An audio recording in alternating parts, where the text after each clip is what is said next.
النار اللهم أرجه من النار. وقال الله تعالى في كلامه المجيد والفرقانه الحميد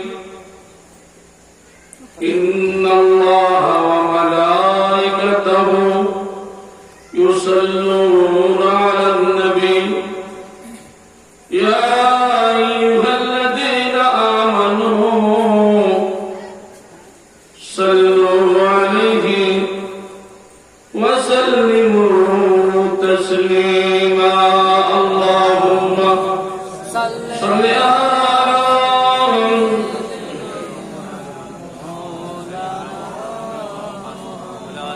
وعلى آل سيدنا জীবন মরণ আমার সবই তোমার ইশারায়, জীবন মরণ আমার সবই তোমার ইশারায়। তুমি স্মৃতি সাহস দিয়ে বানায়েছ মোরে, কত বাদশাহ ফকির রাজা প্রজা সবার ঠাই দিয়েছ গরে। তুমি কালো ছিলে আজও আছো, নেই তো তোমার ক্ষয়, সবই তোমারি ইশারায়,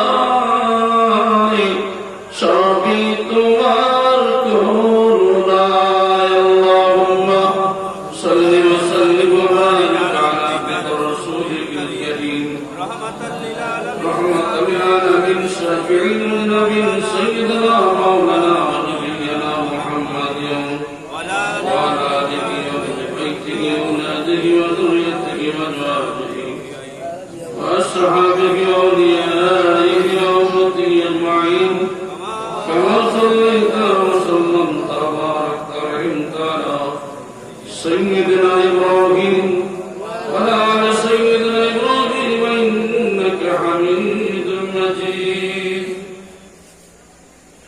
মুআজ্জাজ মুহতারাম উলামায়ে কেরাম, আল্লাহ ওয়ালা মুত্তাকি পরহেজগার বাপ-মা ভাইরা, পর্দার অন্তরালে আমার শ্রদ্ধার সম্মানের পাত্রী মা বোনেরা, মহান রব্বুল আলামিনের দরবারে অসংখ্য শুকরিয়া যে আল্লাহ পাক রব্বুল আলামিন আমাদের এই শাবান মাসের রজনীতে জান্নাতের বাগিচার মধ্যে আসার বসার তৌফিক দিয়েছেন।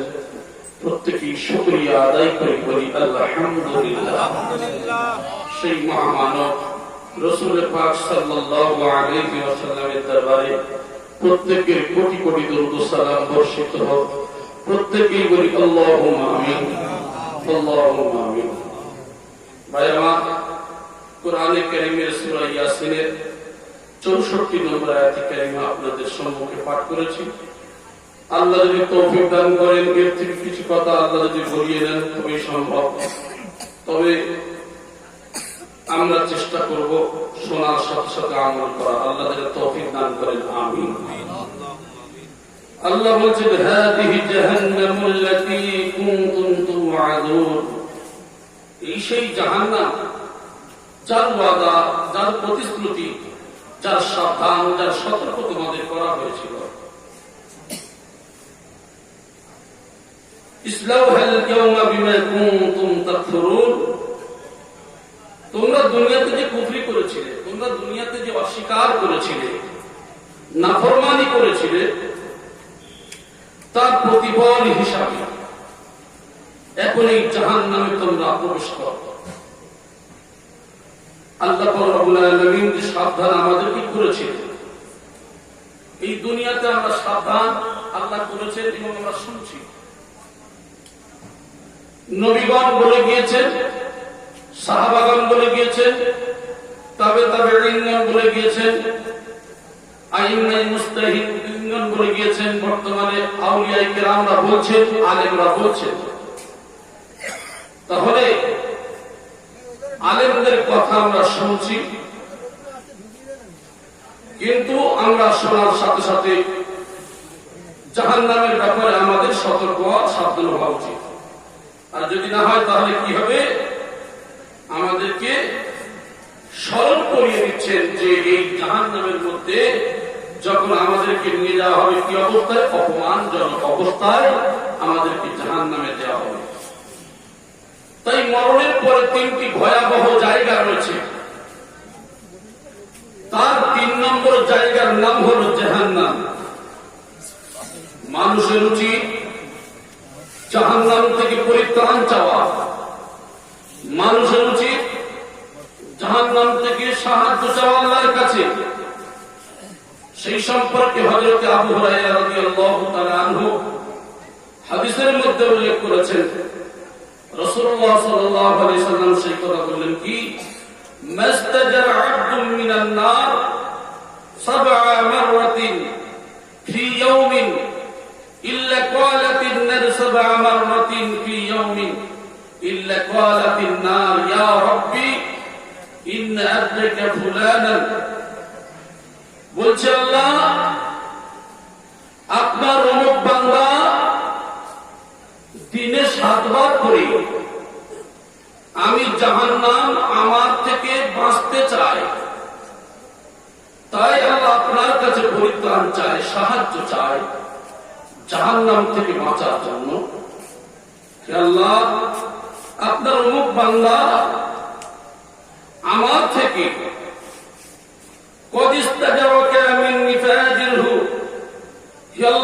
তাকে কি করো? আমার থেকে তাকে বাঁচিয়ে নিয়ে তাকে কি করো? জান্নাত দান করো। চলে বলি সুবহানাল্লাহ। ওয়ালা ইয়াসরাল্লাহু আব্দুল জান্নাহ, আপনার বান্দাকে জান্নাত দান করুন। আমার সোনার ভাইরা, এই কথার দ্বারা আমি বলতে চাচ্ছি, হাদিসের মধ্যে কোন হাদিসের মধ্যে বলা হয়েছে 3 বার। এই জন্য করে ইমাম সাহেব মসজিদে যখন নামাজ পড়ায়, এই নামাজ পড়ানোর সময় ইমাম সাহেবরা কি করেন? ইমাম সাহেবরা দোয়া চান জাহান্নাম থেকে। আরবিতে দোয়া চাই, আমরা বুঝতে পারি না। আল্লাহুম্মা ইন্নী আসআলুকাল জান্নাতাল ফিরদাউস। জান্নাত চাই কেমন করে? হে আল্লাহ, তুমি আমাকে জান্নাতুল ফিরদাউস দান করো।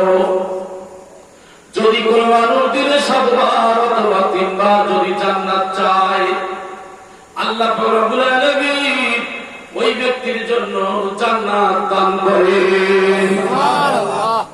ঠিক তদ্রুপ ভাবে জাহান্নাম থেকে আমরা পরিত্রাণ চাই।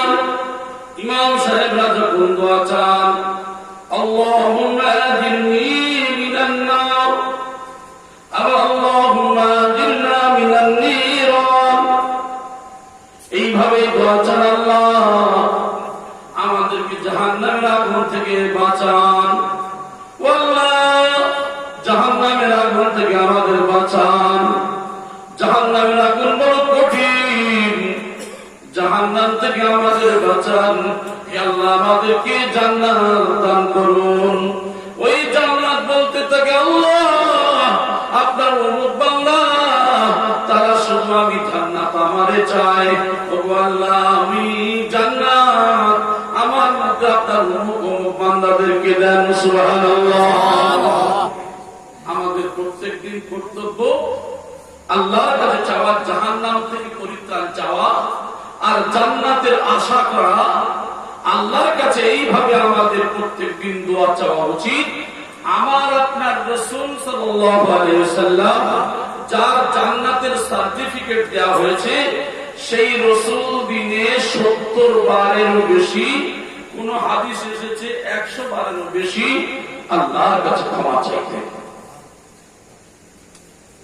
শ্রেষ্ঠ নবী হিসাবে যদি ক্ষমা চান, আমরা কিন্তু মানুষ বেশি গুনাহগার নই, ঠিক কিনা? নবীর থেকে আমরা নিষ্পাপ নাকি? যে নবীর জীবনে গুনাহ নাই, সেই নবী যদি 70 বার এবং 100 বারেরও বেশি যদি আল্লাহর কাছে ক্ষমা চায়, হে মুসলমানেরা, আমাদের জীবনে চলতে ফিরতে উঠতে বসতে কত গুনাহ করি। আমাদের জীবনে কিছু থাক আর না থাক, আমরা কি করি? দলবাজিটা ভালো করি, ঠিক কিনা? আমি আপনাদের এলাকায় যতবার আসি একটাই কথা বলি, আমার আল্লাহর কাছে কিন্তু আজান গাছে বলে কিছু নাই, ফুরফুরা বলে কিছু নাই, তাবলীগ বলে কিছু নাই, আল্লাহর কাছে আহলে হাদিস বলে কিছু নাই, আল্লাহর কাছে জামাত ইসলামী বলে কিছু নাই।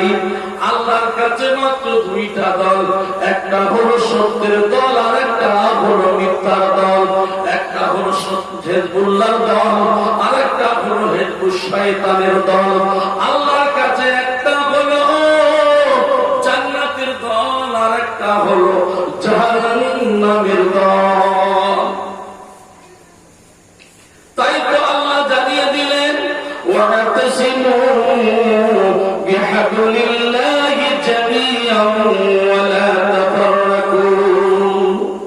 আমার রজ্জু কোরআনকে একতাবদ্ধভাবে দলবদ্ধভাবে ধরো, ওয়া লা তাফাররাকু, পরস্পর বিচ্ছিন্ন হইও না। একবার জোরে বলি সুবহানাল্লাহ। এটা কার কথা? আল্লাহ বলেছেন কোথায়? সূরা আল ইমরান আয়াত নম্বর 103 এর মধ্যে জানিয়ে দিয়েছে, আমার রজ্জু কোরআনকে একতাবদ্ধভাবে দলবদ্ধভাবে ধরো, পরস্পর বিচ্ছিন্ন হয় না। এই কোরআন কারীম যদি আযান গাছির হয়, তাহলে ফুরফুরার কোরআনের নাম কি? কোরআনের যদি কোরআন কারীম হয়, তাহলে তাবলীগদের কোরআনের নাম কি? তাবলীগদের কোরআন যদি কোরআন কারীম হয়, আহলে হাদিসদের কোরআনের নাম কি? একই কথাই বলতে চাই, সবার কোরআন হলো একই, ঠিক কিনা? নবী আলাদা, হযরত মুহাম্মদ সাল্লাল্লাহু আলাইহি ওয়াসাল্লাম তিনি আযান গাছের নবী, তাহলে ফুরফুরার নবীর নাম আলাদা, ঠিক কিনা? একই আলাদা কথা বলেন। বুঝতে পারছেন না নাকি? বলা হয়ে গেছে। তাহলে বোঝা যায় নবী সবার একই। সূরা আহজাবের আয়াত নম্বর 40, সূরা আম্বিয়ার আয়াত নম্বর 107, সূরা সাবার আয়াত নম্বর 28। আমি বলতে হিন্দু ধর্ম বা অন্যান্য ধর্ম সম্পর্কে আপনাদের এলাকায় বহুবার আলোচনা করে গিয়েছি, তবে আমার বলার উদ্দেশ্য হলো যে নবী হলো গোটা বিশ্বের নবী, সেই নবী। অতএব সে আযান গাছি হোক আর ফুরফুরা হোক, তাবলীগ হোক, আহলে হাদিস হোক, আমাদের দলবাজি করে কোনো লাভ নাই। আমাদের দল তো পার করবে না। আমাদের একটাই কাজ হবে, শুধু আল্লাহর কোরআনের হুকুম মতো চলা আর নবীর তরিকা অনুযায়ী চলা। এটাই তো আল্লাহ বলেছে। যে দল হোক না কেন, যে সিলসিলা হোক না কেন, এটাই তো উদ্দেশ্য। ও আমার সোনার ভাইরা, আমি আপনি কিছু বুঝি আর না বুঝি শুধু দলবাজি করি, ছেড়ে রেখে দেন। আমার আল্লাহ রাব্বুল আলামিন তাই জানিয়ে দিলেন যে বান্দারে, আমার রজ্জু কোরআনকে একতাবদ্ধ ভাবে দলবদ্ধ ভাবে ধরো, পরস্পর বিচ্ছিন্ন হলো না। তাহলে তোমাদের মধ্যে উত্তম দলটাকে আযান গাছি না ফুরফুরা তাবলীগ না আহলে হাদিস? আল্লাহ কোরআন বলেন সূরা আল ইমরান আয়াত নম্বর 110, আল্লাহ বলেন কুনতুম খায়রা উম্মাতিন উখরিজাত লিন-নাস তা'মুরুনা বিল মা'রুফি ওয়া তানহাউনা 'আনিল মুনকার। তোমরাই হলে শ্রেষ্ঠ মানুষ। এখানে কোন দলের নাম করেন নাই। আল্লাহ বলেন তোমরাই হলো শ্রেষ্ঠ মানুষ। এই শ্রেষ্ঠ মানুষদের কোথা থেকে বার করা হবে? আল্লাহ বললেন মুখরিজাত মিন নাস, বিশ্ব ব্রহ্মাণ্ডে যত মানব জাতি আছে এই মানব জাতির মধ্যে থেকে এক কথায় কোরআনের হুকুম মতো যারা চলবে আর নবীর তরিকা অনুযায়ী যারা চলবে, সে আজানগাছিতে থাকার ফুরফুরায়, তবলিগে থাকার আহলে হাদিস, জঙ্গলে থাকার বনে থাক, যেখানেই থাকে না কেন আল্লাহর কোরআনের হুকুম মতো চলবে, নবীর তরিকা অনুযায়ী চলবে। আমার আল্লাহ ছাঁটাই বাছাই করে করে একটাই দল বানাবেন, এরাই হলো খায়রা উম্মত, এরাই হলো শ্রেষ্ঠ মানুষ। একবার জোরে বলি সুবহানাল্লাহ। শ্রেষ্ঠ মানুষদের কাজ কি? উত্তম মানুষদের কাজ কি? তা'মুরুনা বিল মা'রুফি ওয়া তানহাউনা আনিল মুনকার। এদের কাজ হলো ভালো কাজের আদেশ করা আর খারাপ কাজের নিষেধ করা। জোরে বলি সুবহানাল্লাহ। ভালো কাজের আদেশ করা, খারাপ কাজের নিষেধ করা। আজকে বলেন তো দেখি, নীতির জামানায় এসে সর্বনাশটা বেশি হয়েছে না হয় না? আমি তো প্রায় জায়গায় বলে থাকি, দেখবেন আমার মৌলানারা কিছু হাদিস কোরআন বুঝি আর না বুঝতে ঝগড়াটা ভালো বুঝে, দলবাজি ভালো বুঝে। ওটার পরে বলে আজানগাছিরা হলো বিদআত, ওটা বলে ফুরফুরা হলো বিদআত, ওটা বলে তাবলীগ হলো বিদআত, ওটা বলে জামাত ইসলামী হলো বিদআত, ওটা বলে আহলে হাদিস হলো বাতিল বিদআত। এ যদি বিদআত হবে, ও যদি বাতিল হবে, ও যদি অমুক দল হবে, এ যদি বাতিল হবে, তাহলে খারাপগুলিকে ভালো করবে কারা? খারাপগুলি ভালো করেছিলেন নবী ও রাসূলরা। নবী রাসূলরা যদি খারাপগুলিকে ভালো করেন, সেই কাজ তো সাহাবায়ে কেরামরা করেছেন। আজকের ওলামা সমাজ আমরা স্টেজে ওঠার পরে যে যার দল করি, সে অন্য দলকে গালি দিই। হে বোকা মুসলমানের দল, এ আমার ভাইয়েরা কান খুলে খেয়াল করে শুনুন, আজকের কারোর বিরুদ্ধে বলে লাভ নাই, কোন দল সিলসিলার গালি দিয়ে লাভ নাই। প্রত্যেকেই মনে করতে হবে, নিজের ভাই মনে করতে হবে। আর আজকে আমাদের কাজ হবে, যে মানুষটা ভুল করে ওই মানুষের ভুলটাকে নিয়ে কোন দল কোন সিলসিলার বিচার করে লাভ নাই। আমাদের কাজ হলো, ও আমার ভাই, আল্লাহর নবী যেমন শিরক বিদআত কুফরি যেগুলি করেছেন, সেইগুলি অন্ধকার থেকে সরিয়ে দিকে আলোর দিকে ডেকেছিলেন। মিনাজ যুলুমাতি ইলান নূর, অন্ধকার থেকে আলো দিয়েছিলেন। আজকে আমাদের, আমরা হলাম নবীর ওয়ারিস বলে দাবি করি। আল উলামা ওয়ারাসাতুল আম্বিয়া, নবীর ওয়ারিস হিসাবে, আলেম হিসাবে আমাদের দায়িত্ব হলো আজকের কোন দল সিলসিলাকে ছোট না করে, গালি না দিয়ে, ভণ্ড মুক্ত বিভিন্ন ভাষা প্রয়োগ না করে, আমাদের কাজ ছিল একমাত্র কোরআন হাদিসের কথা বলা। এইটা হলো ভালোর দিক, এইটা হলো খারাপ, এটা হলো ভালো, এটা হলো খারাপ, এটা হলো আলো, এটা হলো অন্ধকার। মানুষ হলো চিন্তাশীল জীব, ওই মানুষ বুঝে নেবে আমি ভালো না খারাপ, সেই মানুষটা নিজেই বুঝতে পারবে। পৃথিবীতে যত ওলি আল্লাহ আছে, ফুরফুরা শরীফের হোক, আজানগাছির হোক, তাবলীগের বড় বড় যারা আলেমরা আছেন সবাই হোক, বলেন তো দেখি তাদের উদ্দেশ্য কি? তারা বেনামাজি বানাতে চেয়েছিলেন না নামাজি বানাতে চেয়েছিলেন? বলেন তো, সবার উদ্দেশ্য কি? মানুষ কোরআন হাদিস অনুযায়ী চলবে, এটাই ছিল প্রত্যেকের মুখ্য উদ্দেশ্য, ঠিক কিনা? এখন আমরা যদি লক্ষ্য করে দেখি, উপরের কানেকশন সব উদ্দেশ্য হল একটাই, আল্লাহর হুকুম মতো চলা, নবীর তরিকা অনুযায়ী চলা। আমি আর আপনি শুধু নিচে বসে বসে লাটালাটি করি। আমার ভাই, এই সমস্ত মানুষ যারা নেটে উঠে একদল আর একদলকে গালি দেয়, বিভিন্ন বাজে ভাষা প্রয়োগ করে, তাদেরকে আমাদের গালি দিলে হবে না। তারা তো আমাদের ভাই, ঠিক কিনা? সে বুঝে না বলে আমরাও যদি অবুঝের মতো কাজ করি, এটা তো ঠিক নয়। রাসূলুল্লাহ সাল্লাল্লাহু আলাইহি ওয়াসাল্লাম সম্পর্কে হাদিসের মধ্যে উল্লেখ করেছেন, ওই ব্যক্তি সবথেকে শক্তিশালী ও বুদ্ধিমান, কাউকে আছাড় মেরে ফেলে দিয়ে দূরে সরিয়ে দেওয়া। اللهم صل وسلم وبارك على عبدك ورسولك الكريم رحمة للعالمين الشافع النبي سيدنا مولانا ونبينا محمد وعلى آله وصحبه وسلم وأوليائه وأمته كما صليت وسلمت وبارك على سيدنا إبراهيم وعلى آل سيدنا إبراهيم إنك حميد مجيد. الحمد لله نحمده ونستعينه ونستغفره ونؤمن به ونتوكل عليه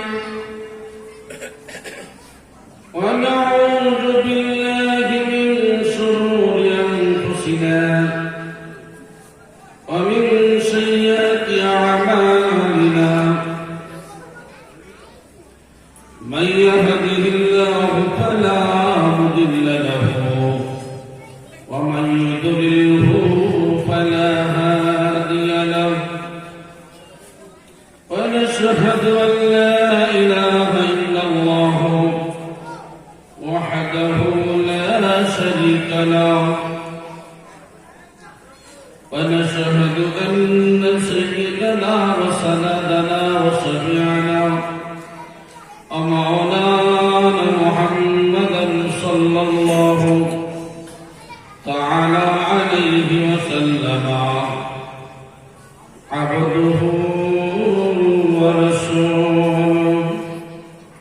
أما بعد فأعوذ بالله من الشيطان الرجيم. بسم الله الرحمن الرحيم. واعبدوا الله ولا تشركوا به شيئا وبالوالدين إحسانا وبذي القربى واليتامى والمساكين والجار ذي القربى والجار الجنب وجار الجنوب والصاحب بالجنب وابن السبيل وما ملكت أيمانكم إن الله لا يحب من كان مختالا فخورا.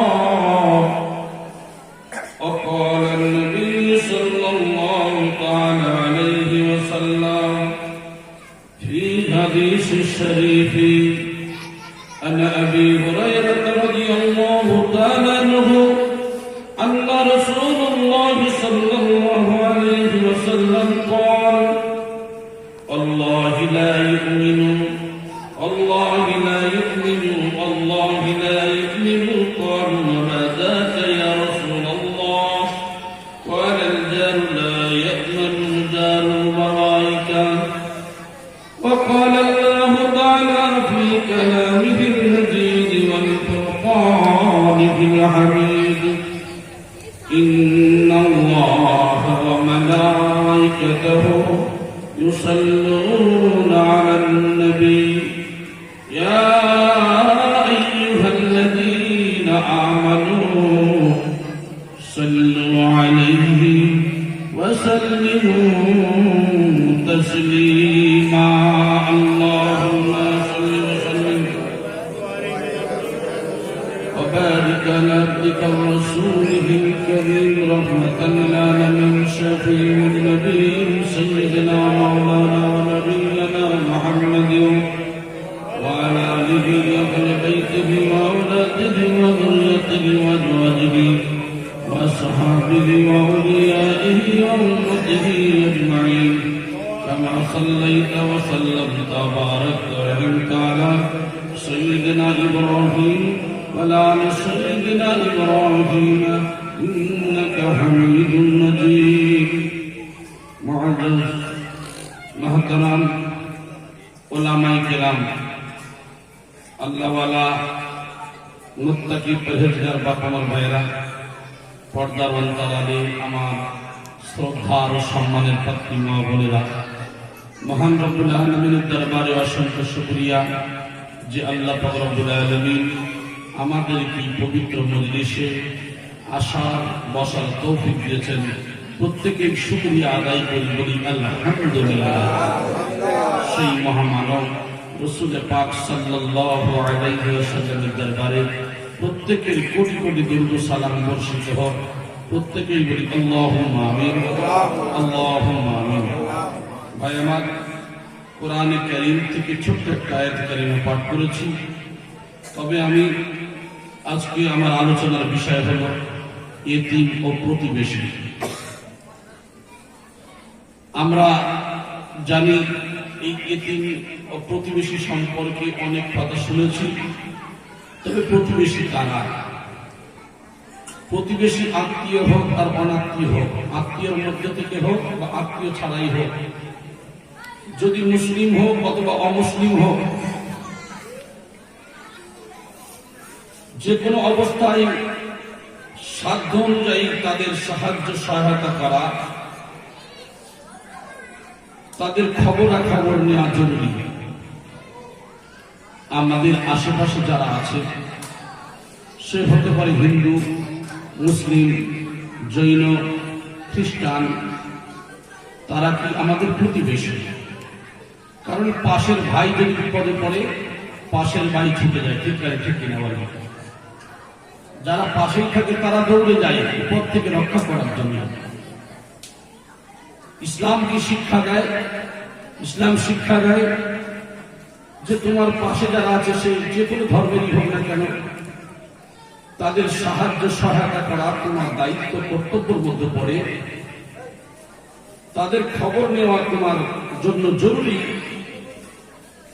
যারা প্রতিবেশীকে কষ্ট দেয়, যারা পাশের কোনো ভাই প্রতিবেশীকে কষ্ট দেয়, তারা জান্নাতে যাবে না। কথাগুলো ভালো করে শুনলেন। যারা প্রতিবেশীকে কষ্ট দেয়, তারা জান্নাতে যাবে না। এদের ব্যাপারে রাসূলুল্লাহ সাল্লাল্লাহু আলাইহি ওয়াসাল্লাম কসম করে বলেছেন, যেসব কারণে মানুষ জান্নাতে যাবে না, তার মধ্যে একটাই কারণ হলো প্রতিবেশীকে কষ্ট দেওয়া। তাই আল্লাহ পাক রব্বুল আলামিন এই সম্পর্কে কোরআনে কারীমের মধ্যে তিনি জানালেন, ওয়া'বুদুল্লাহ, তোমরা আল্লাহর ইবাদত করো, ওয়ালা তুশরিকু বিহি শাইয়্যা, আল্লাহর প্রতি কোনো কিছুকে শরীক করো না, আল্লাহর সমপরিমাণ কাউকে বানাইও না। ওয়াবিল ওয়ালিদাইনি ইহসানা, পিতা মাতার প্রতি সৎ ব্যবহার করো। ওয়াবিদিল কুরবা ওয়াল ইয়াতামা ওয়াল মাসাকিন, এবং নিকট আত্মীয় এতিম মিসকিনদের সাথে ভালো ব্যবহার করো। এবং সহকর্মীর সাথে ভালো ব্যবহার করো। পথিক, দাস দাসী, এদের সাথে ভালো ব্যবহার করো। নিশ্চয় আল্লাহ অহংকারী, দাম্ভিককে পছন্দ করেন না। তাহলে এখানে এক নম্বর উপদেশ দেওয়া হলো, ইবাদত করবে কার? জোরে বলেন, আল্লাহ। আল্লাহ পাক রব্বুল আলামিন তারাকে ইবাদত করব কেন? আল্লাহ আমাদের কি উদ্দেশ্য নিয়ে পাঠালেন? আল্লাহ আমাদের কি উদ্দেশ্য নিয়ে পাঠালেন? আপনারা অনেকে আজকের মজলিসে ছিলেন, এ সম্পর্কে আলোচনা হয়েছে। তবু আমি স্মরণ করিয়ে দেওয়ার জন্য আবার কথাটাকে রিপিট করছি। কারণ আল্লাহ পাক রব্বুল আলামিন, আমরা জানি যে কোনো মানুষ, আমরা সন্তান জন্ম দিই বা যে কোনো কাজ আমরা করি, উদ্দেশ্যটা কি আছে? আমাদের উদ্দেশ্য, আমাদের এক একটা জিনিস আছে। কি বলেন তো? যে আমাদের একটা উদ্দেশ্য হলো একমাত্র যে আমার এই ব্যবসার দ্বারা, কাজের দ্বারা আমি কিছু ইনকাম করবো এবং খাবো। বাচ্চা পয়দা দিলে আমাদের ইচ্ছা থাকে যে আমি যখন বৃদ্ধ হয়ে যাব বা বৃদ্ধা হয়ে যাবে তখন এরা কি করবে, আমাদের দেখবে, এরা আমাদের খাওয়াবে, ঠিক কিনা কথা বলে। তাই এ সম্পর্কে আল্লাহ পাক রব্বুল আলামিন কি বলছেন, আফাহাসিবতুম আন্নামা খালাকনাকুম আবাসান ওয়া আন্নাকুম ইলাইনা লা তুরজাউন। আল্লাহ জানিয়ে দিচ্ছেন, তোমরা কি মনে করো যে আমি তোমাদের অনর্থক সৃষ্টি করেছি? আমি আল্লাহ তোমাদেরকে বানিয়েছি, অনর্থক নয়। আমি তোমাদেরকে সৃষ্টি করেছি, অনর্থক বানাইনি। বান্দা আমি রব, আমি প্রতিপালক, তোমাদের একটা উদ্দেশ্য নিয়ে আমি বানিয়েছি। শুধু তাই নয়, আর তোমরা আমার কাছে ফিরে আসবে, তোমরা আমার কাছে তোমরা আসবে। বান্দা তুমি কি মনে করো আমি জীবন ভর থাকবো, আমি মরবো না? আমার আল্লাহ জানিয়ে দিলেন, দুনিয়ায় তুমি 60 বছর, 70 বছর, 100 বছর, যার যেমন হায়াত আছে থাকবে, কিন্তু বান্দা জেনে রেখে দিও আমি আল্লাহ আমার কাছে তোমাদের ফিরে আসতে হবে। অন্য আয়াতে আল্লাহ বলেন, وما خلقنا السماء والأرض وما بينهما باطلا। আসমান ও জমিনের মাঝে যা কিছু আছে এগুলি আমি আল্লাহ অনর্থক বানাইনি। আসমান জমিনের মাঝে যা কিছু পাঠিয়েছি সব হলো তোমাদের জন্য, একমাত্র আমি আল্লাহ তোমাদের জন্য রহমত স্বরূপ। জোরে বলেন সুবহানাল্লাহ। আসমান জমিনের মাঝে যা কিছু আছে একমাত্র আমাদের জন্য। আল্লাহ তাই বলছেন, আল্লাযীনা ইয়াযকুরুনাল্লাহা কিয়ামান ওয়া কুউদান ওয়া আলা জুনুবিহিম ويتفكرون في خلق السماوات والأرض ربنا ما خلقت هذا باطلا سبحانك فقنا عذاب النار। বান্দা আমি তোমাদেরকে দুনিয়াতে পাঠিয়েছি, তোমরা আমি রব আমাকে ডাকবে, কোন অবস্থায় ডাকবে? তোমরা দাঁড়ানো অবস্থায় আমি রব আমাকে ডাকবে, তোমরা বসা অবস্থায় আমি রব আমার স্মরণ করবে, শোয়া অবস্থায় আমি রব তোমরা আমার স্মরণ করবে। আমি আল্লাহ তোমাদেরকে পাঠিয়েছি, দুনিয়ার যা কিছু পাঠিয়েছি সব মানুষ তোমাদের জন্য বানিয়েছি। মানুষ আমরা সব নিয়ামত খাই, সব নিয়ামত ব্যবহার করি, আর আল্লাহর প্রতি নাশকরি করি। যেমন আমরা উদাহরণ দিয়ে থাকি, গাছ হলো আমাদের বন্ধু, যে গাছ থেকে আমরা ফল খাই, যে গাছ থেকে আমরা ছায়া নিই, যে গাছ আমাদের কার্বন ডাই অক্সাইড টেনে নেয়, যে গাছ আমাদের অক্সিজেন দেয়, সেই গাছ হলো আমাদের বন্ধু। এই উদাহরণ একটা নয়, গোটা পৃথিবীর জমিনে যা কিছু আছে ও বান্দা এগুলি সব আমি একমাত্র মানুষের জন্য সৃষ্টি করেছি। তাহলে মানুষ তোমাদের একবার কি মনে হলো না ও রব তাহলে আমাদেরকে কেন বানানো হলো? আল্লাহ আমাদেরকে কেন বানিয়েছেন? সেই আল্লাহর কাছে একবার আমরা জানতে চাই। আল্লাহ জানিয়ে দিলেন, ওয়ামা খালাকাতুল জিন্না ওয়াল ইনসা ইল্লা লিয়াবুদুন।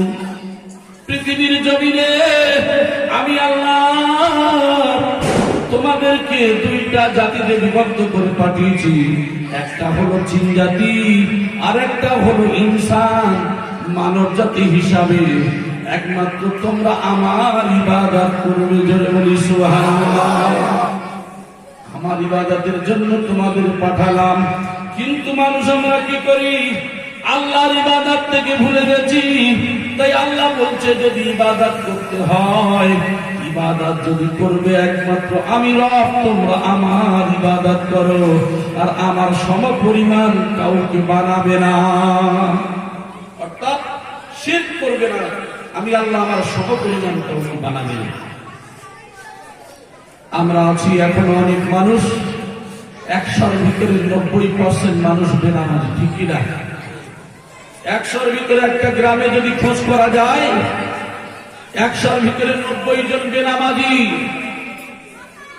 অথচ আল্লাহ বললেন, বান্দা আমি তোমাকে বানিয়েছি আমার ইবাদতের জন্য। আমার ভাই জানেরা, তাহলে আল্লাহর যে উপদেশগুলি আমাদের মানার কথা বলা হলো, সেই উপদেশগুলি আমরা মানতে পারি না। জেনে রেখে দেন, এই বান্দা যখন নাফরমানি করবে, এই বান্দা যখন দুনিয়া থেকে চলে যাবে, জাহান্নামের মধ্যে যখন ফেলা হবে, জাহান্নামে জ্বলতে জ্বলতে জ্বলতে জ্বলতে 1000 বছর পর্যন্ত ওই জাহান্নামী ব্যক্তি ডাক দেবে, জাহান্নামের কষ্টের জ্বালায় ডাক দেবে, চিৎকার দিয়ে আওয়াজ দিয়ে ডাক দেবে। 1000 বছর পরে সামান্য মালিক শুনবে, কি হয়েছে বলো, আপনার রবকে বলুন আমাদের বড় কষ্ট হয়, আমাদের আযাবকে একটু ঠান্ডা করে দেওয়ার জন্য। ওই সময় বলা করে আল্লাহর আযাবকে বন্ধ করার জন্য রবকে বলবো 1000 বছর পর্যন্ত সময় লাগবে। 1000 বছর পরে আল্লাহ পাক রব্বুল আলামিন গিয়ে বলবে, কি হয়েছে বল। ওই সময় বান্দাগুলি বলবে, আল্লাহ আমরা জাহান্নামের আগুন আর সহ্য করতে পারি না গো মাওলা, আমাদেরকে একটু ঠান্ডার ব্যবস্থা করে দিন। ওই সময় আমার আল্লাহ পাক রব্বুল আলামিন ধমক দিয়ে বলবে, বলে জাহান্নামী শোন, ওই জাহান্নামের মধ্যে তুই অনন্ত জীবন থাকবি, আর জীবনে কোনোদিন তোর এখান থেকে নিষ্কৃতি দেওয়া হবে না। কেন দেওয়া হবে না?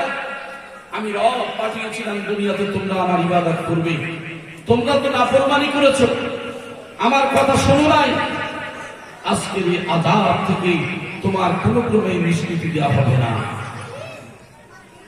তাই তিনি আরো বলে দিলেন, এই বিশেষ করে এখানেই সব থেকে ভেরি ভেরি ইম্পর্টেন্ট যেটা, একমাত্র যদি তুমি মুমিন হও তাহলে তুমি কি করবে, তোমার দ্বারা তোমার প্রতিবেশী কষ্ট যেন না পায়। এখন আমি নামাজ পড়ি, রোজা রাখি, যাকাত দিই, ভালো কাজ করি, দুনিয়ার সব কাজ ভালো করে করি, কিন্তু আমার পাড়ায় আমার প্রতিবেশী আমার ভাই আমাদের একে অপরের সঙ্গে ঝগড়া মারামারি বিবাদ চলছে না, চলে না। আমি আপনাদেরকে হাদিস দিয়ে কয়েকটা কথা শুনিয়ে দিই, কান খুলে খেয়াল করে শুনুন। হাদিসটা আবু হুরায়রা রাদিয়াল্লাহু তাআলা থেকে বর্ণনা। আল্লাহর নবী বলেন, আল্লাহি লা ইউমিনু, আল্লাহর কসম সে মুমিন নয়। আল্লাহি লা ইউমিনু, আল্লাহর কসম সে মুমিন নয়। আল্লাহি লা ইউমিনু, আল্লাহর কসম সে মুমিন নয়। জিজ্ঞাসা করা হলো, ওয়া মা যাকা ইয়া রাসূলুল্লাহ, হে আল্লাহর রাসূল তারা কারা, যারা মুমিন নয় তারা কারা? আল্লাহর নবী বললেন, ক্বালাল জারু লা ইয়ামানু জারুহু মাওয়াইকা, যার দ্বারা তার প্রতিবেশী কষ্টে থাকে, যার দ্বারা তার প্রতিবেশী নিরাপদ থাকে না। এখন এই নাহলার ভাই আপনার পাশের ভাই, আপনিও তার ভাই, আজকের আমার আপনার ভাই ভাই ঝগড়া বিবাদ চলে, মারামারি চলে, একে অপরের সঙ্গে কথা নাই, পাড়া প্রতিবেশীর সঙ্গে ঝগড়া বিবাদ। আমার ভাই জানে না, তাহলে আপনি যত বড় নামাজি হন, যত বড় মুত্তাকি হন, যত মসজিদে গিয়ে আল্লাহ বিল্লাহ করেন, আল্লাহর নবীর হাদিস অনুযায়ী ওই ব্যক্তি মুমিন হতে পারে না।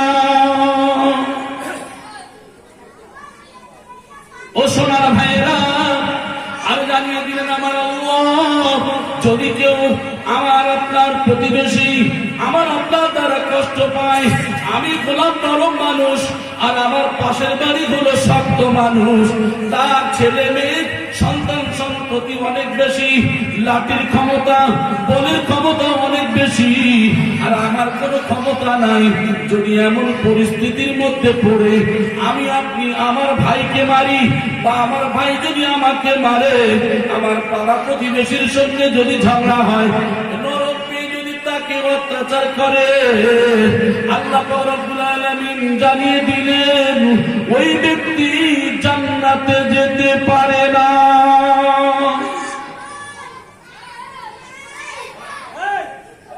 তাহলে আমাদের পরিস্থিতি কত ভয়াবহ হতে পারে, কিন্তু আমরা জানি না বলে করি। কি করি? হাদিস কোরআন আমাদের জানা নাই বলে আমরা এই কাজগুলো করি। তারপরে অপশন আছে, ও বান্দা তুমি অন্যায় করেছো, পাপ করেছো, বুঝতে পারো নাই, তওবা চাও, ক্ষমা চাও, আমি আল্লাহ ক্ষমা করে দেব, আর এরপরেও কোনদিন এমন কাজের মধ্যে লিপ্ত হবে না। তোমার পাশের ভাই হলো তোমার ভাই, তুমি হলে তার ভাই, ভাইয়ের দায়িত্ব হলো, তুমি তো তার শত্রু নও, সে তো তার শত্রু নয়, আমাদের শত্রু হলো একমাত্র একজন, তিনি হলেন ইন্নাশ শাইতানা লিল ইনসানি আদুউম মুবিন। আমাদের শত্রু একমাত্র তিনি হলো শয়তান আজাদিল ছাড়া আর কেউ নয়। আমার সোনার ভাইয়েরা, হাদিসের সম্পর্কে হযরত আনাস রাদিয়াল্লাহু তাআলা আনহুর বর্ণনা, আল্লাহ রাসূল সাল্লাল্লাহু আলাইহি ওয়াসাল্লাম বলছে, লা ইয়াদখুলুল জান্নাতা মান লা ইয়ামানু জারুহু বাওয়াইকা। হযরত আনাস রাদিয়াল্লাহু তাআলা আনহু বলেন, রাসূলুল্লাহ সাল্লাল্লাহু আলাইহি ওয়াসাল্লাম বলেছেন, সেই ব্যক্তি কখনো জান্নাতে যাবে না। সে ব্যক্তি কোন ব্যক্তি? ওই ব্যক্তি হলো যার অন্যায়ের কারণে তার প্রতিবেশী নিরাপদে থাকে না। আমরা 5 ভাই, আমার চাচাতো ভাই হোক, পাড়া প্রতিবেশী হোক, তারা 2-3 জন। আপনাদের ভাষায় বলেন তো ক্ষমতা কাদের বেশি? কথা বলেন না, রাগ হচ্ছে নাকি? বন্ধ করে দেবো, কাছে পাল্টে দেবো। আসলে আমাদের যে ভুল ধরেছে, ভুলগুলো সারানো এবং সেরে নেওয়া, এটা ভালো না খারাপ? দুনিয়ায় যদি আমরা তো ভুল করবো, মানুষ আমরাই ভুল করি, ঠিক কিনা? কিন্তু ভুল করার পরে যদি আমরা এগুলি জানা বোঝার পরে যদি তওবা করি, তাহলে আমাদের পূর্বের পরের গুনাহ মাফ করে দেবেন কে? তাহলে আমরা এইগুলি অবশ্যই ভালো করে বোঝার চেষ্টা করব।